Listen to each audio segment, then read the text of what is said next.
ত্রয়োদশ জাতীয় সংসদ নির্বাচনে ময়মনসিংহ ৫ মুক্তাগাছা আসনে প্রতিদ্বন্দ্বিতা করে ৩ প্রার্থী জামানত হারিয়েছেন। নির্বাচনী বিধি অনুযায়ী কোনো প্রার্থী প্রদত্ত ভোটের ৮/১ ভোট না পেলে তার জামানত বাজেয়াপ্ত হয়। এবারে নির্বাচনে ওই শর্ত পূরণে ব্যর্থ হয় ইসলামী আন্দোলন বাংলাদেশ, গণসংহতি আন্দোলন ও এবি পার্টির প্রার্থীদের জামানত বাজেয়াপ্ত হয়েছে। বেসরকারিভাবে প্রাপ্ত ফলাফলে দেখা গেছে, বাংলাদেশ জাতীয়তাবাদী দল বিএনপির মনোনীত প্রার্থী ও দক্ষিণ জেলা বিএনপির আহ্বায়ক জাকির হোসেন বাবলু ১,২৭,৯১৭ ভোট পেয়ে বিজয়ী হয়েছেন। তার নিকটতম প্রতিদ্বন্দ্বী বাংলাদেশ জামায়াতে ইসলামীর মনোনীত প্রার্থী অ্যাডভোকেট মতিউর রহমান আকন্দ পেয়েছেন ১,০৮,৮৭৬ ভোট।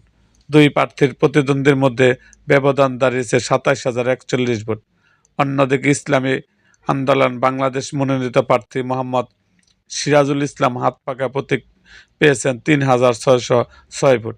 গণসংহতি আন্দোলনের প্রার্থী মোহাম্মদ নজরুল ইসলাম মাথাল প্রতীক পেয়েছেন ৫৯৮ ভোট এবং এবি পার্টি প্রার্থী মোহাম্মদ রফিকুল ইসলাম ঈগল প্রতীকে পেয়েছেন ৩৩৩ ভোট।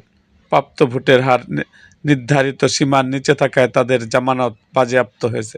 মুক্তাগাছা উপজেলা নির্বাচন কর্মকর্তা আজিবুল করিম জানান, আইন অনুযায়ী প্রার্থীদের একটি নির্দিষ্ট অঙ্কের অর্থ জামানত হিসাবে জমা দিতে হয়। নির্বাচনে অংশগ্রহণকারী প্রার্থী প্রাপ্ত ভোটের কমপক্ষে ৮/১ না পেলে সেই অর্থ রাষ্ট্রীয় কোষাগারে জমা পড়ে।